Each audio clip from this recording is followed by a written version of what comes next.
వెలుగొడ గ్రామము. తర్వాత మనకు పాల కేంద్రం ఉంది. మన పాల కేంద్రము రైతుల నుంచి స్వీకరించి వాళ్ళ కాడ టెస్టింగ్ చేసుకొని మనం దానంత పాలు తీసుకొని ఊళ్ళో కూడా మనం పిల్లలుగా అమ్ముతున్నాము.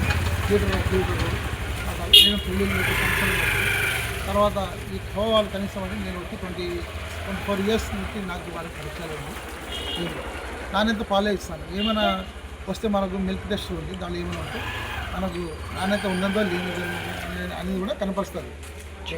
అట్లాంటి పాలే మనం స్వీకరించి ఇది ప్రజలు కూడా మనం కాడ పాలు తాగుతుంటాము.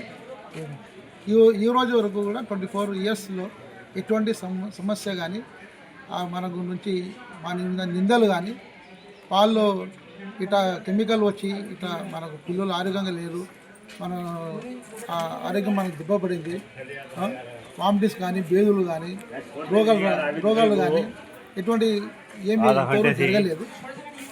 దేవుని వలన మన జాగ్రత్తలు మనం ఉన్నాము. ఎటువంటి రైతులు కూడా మేము చాలా వరకు పాలు పిండుకునేటప్పుడు పొదుపు అనేది చాలా శుభ్రంగా కడిగి బాగా పాలు పిండుకోండి.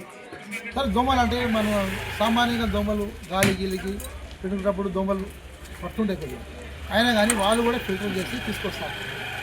తర్వాత మనం కూడా ఇక్కడ ఫిల్టర్ చేసి